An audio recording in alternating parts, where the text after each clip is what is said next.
ایک اچھی سوچ سے اچھا معاشرہ بنتا ہے۔ ہمیشہ اچھا سوچا کریں معاشرے کے بارے میں، والدین کے بارے میں، بہن بھائیوں کے بارے میں، عزیز و اقارب کے بارے میں، رشتہ داروں کے بارے میں۔ اگر انسان اچھا سوچے تو اچھا ماحول بنے گا، اور اگر ان رشتوں کے بارے میں انسان برا سوچے گا تو برا ماحول بنے گا۔ اچھائی کا انسان کی زندگی پہ بڑا اثر ہے، نیکیوں کے ساتھ اس کا بڑا گہرا تعلق ہے۔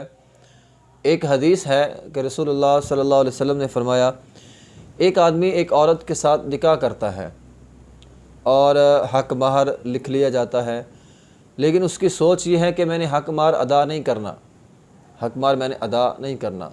رسول اللہ صلی اللہ علیہ وسلم نے فرمایا، لقی اللہ یوم القیامت وہو زان، کل قیامت کے دن یہ بندہ اللہ کو ملے گا، اس حال میں ملے گا کہ یہ زانی شمار ہوگا۔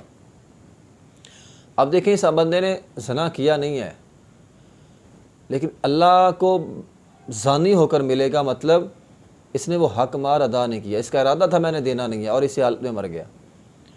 فرمایا ایک بندے نے قرض لیا ہے اور اس کا ارادہ یہ ہے کہ میں نے قرض واپس نہیں کرنا، قرض واپس نہ کرنے کے ارادے سے اس نے قرض لے لیا، لقی اللہ یوم القیامت وہو سارق، اللہ کو اس حال میں ملے گا کہ وہ چور شمار ہوگا۔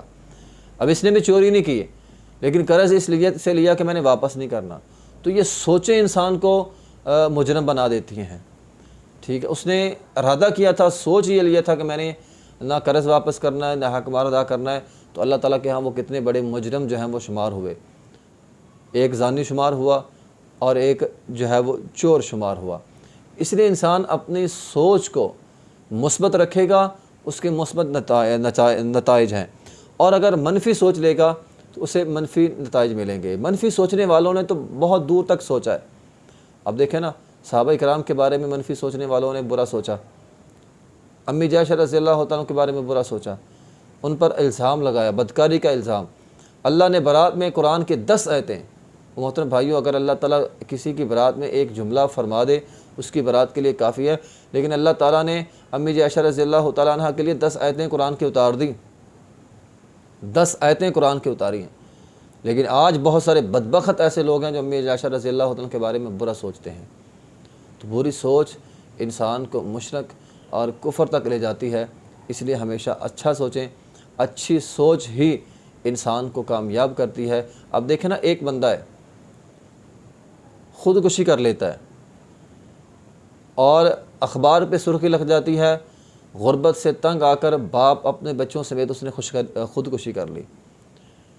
میں یہ سمجھتا ہوں یہ بندہ غربت کی وجہ سے نہیں مرا، یہ بری سوچ کی وجہ سے مرا ہے، غربت کی وجہ سے نہیں مرا۔ اس سے زیادہ اور بہت سارے غریب لوگ ہیں جو دنیا میں زندگی بسر کر رہے ہیں، اصل میں اس نے سوچ لیا تھا کہ میرا کچھ نہیں بننا۔ جب انسان یہ سوچ لیتا ہے میرا کچھ نہیں بننا نا، تو یہ سوچ انسان کو پھر خودکشی کرواتی ہے۔ تو پیچھے اصل وجہ غربت نہیں، اس کی منفی سوچ، منفی دوست جنہوں نے کہہ دیا تیرا کچھ نہیں بننا، تیرا کچھ نہیں بننا، جو کرتا ہے نقصان ہوتا ہے، کچھ نہیں تیرا ہوتا، تیرا کچھ نہیں ہوتا، ایسی ایسی سوچیں دماغ میں آئی اور انسان نے خودکشی کر لیں۔ تو غربت وجہ نہیں ہے، وجہ انسان کی منفی سوچ ہے۔ اس لیے انسان اپنی اس منفی سوچ کو بدلے، مثبت سوچے، تاکہ انسان کی دنیا بھی بہتر ہو اور آخرت بھی بہتر ہو سکے۔ وآخر دعوانا الحمد للہ رب العالمین۔